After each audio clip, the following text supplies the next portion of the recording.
Bismillahirrahmanirrahim. Assalamualaikum warahmatullahi wabarakatuh. Di sini saya kembali akan memaparkan materi yang sudah dipaparkan oleh kelompok kemarin di presentasi mata kuliah Teknik Reportase dan Investigasi Berita. Langsung saja ya. Yang pertama yang pertama adalah landasan hukum jurnalisme. Jurnalisme memiliki peran penting dalam membentuk opini publik serta berfungsi sebagai alat kontrol terhadap kekuasaan. Namun, dalam menjalankan fungsinya, jurnalis dibatasi oleh aturan hukum yang melindungi kebebasan pers, hak publik untuk mendapatkan informasi, serta menjamin perlindungan dari potensi pelanggaran untuk mendapatkan informasi, seperti pencemaran nama baik atau pelanggaran privasi. Oleh karena itu, pemahaman akan landasan hukum jurnalisme menjadi sangat penting untuk menjamin profesionalisme dan integritas dalam pelaksanaan tugas-tugas jurnalistik. Yang pertama ada kebebasan pers dalam konstitusi. Landasan utama kebebasan pers banyak negara umumnya diatur dalam konstitusi. Di Indonesia misalnya pasal 28F Undang-Undang Dasar Negara Republik Indonesia tahun 1945 menyatakan bahwa setiap orang berhak untuk berkomunikasi dan memperoleh informasi serta menyebarluaskan informasi melalui segala saluran yang tersedia. Selanjutnya ada regulasi pencemaran nama baik. Salah satu tantangan dalam praktik jurnalisme adalah resiko pencemaran nama baik, defamation. Pencemaran nama baik merupakan tuduhan yang diatur oleh banyak negara dalam berbagai bentuk hukum, baik pidana maupun perdata. Di Indonesia, pencemaran nama baik diatur dalam Kitab Undang-Undang Hukum Pidana KUHP pasal 310 dan pasal 311 yang memberikan sanksi pidana bagi mereka yang terbukti menyebarkan informasi yang merugikan reputasi seseorang. Yang ketiga di sini ada hak atas privasi. Selain pencemaran nama baik, isu lain yang sering kali muncul dalam praktik jurnalistik adalah pelanggaran hak privasi. Hak atas privasi adalah hak yang diakui secara universal melalui berbagai instrumen hukum internasional seperti Deklarasi Universal Hak Asasi Manusia (DUHAM) dan Konvensi Internasional tentang Hak Sipil dan Politik. Selanjutnya ada kebebasan pers dan keamanan nasional. Dalam beberapa situasi, kebebasan pers dapat dibatasi oleh alasan keamanan nasional.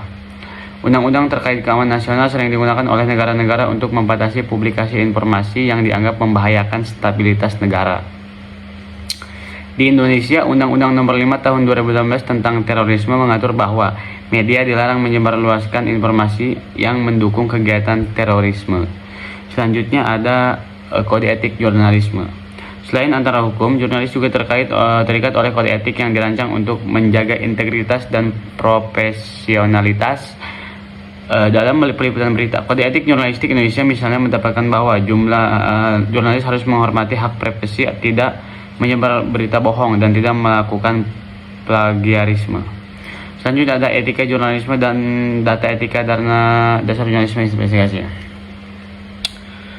Di sini ada pengertian etika. Etika berasal dari bahasa Yunani, artinya adat, kebiasaan, akhlak, perasaan, sikap, cara berpikir. Dalam bahasa Latin dijumpai istilah mores yang artinya moral atau adat kebiasaan. Moral dapat diartikan dengan etika, yaitu ilmu yang membicarakan tentang adat kebiasaan. Selanjutnya ada pengertian jurnalisme data. Jurnalisme data merupakan kegiatan pengumpulan analis, penyiapan informasi digital dengan tujuan pemeriksaan jurnalisme. Data juga merupakan bentuk khusus dan liputan investigasi dengan menggunakan data dan aplikasi statistik. Selanjutnya ada pengertian jurnalisme investigasi. Menurut Kamus Besar Indonesia, jurnalisme adalah kegiatan mengumpulkan, mengolah, dan menyebarkan berita. Sedangkan secara etimologis, kata investigasi berasal dari kata bahasa Latin investigis yang berarti menyusuri atau mencari tahu. Selanjutnya di sini ada etika jurnalisme data. Etika jurnalisme data adalah seperangkat prinsip dan panduan yang membantu jurnalis untuk menggunakan data secara bertanggung jawab.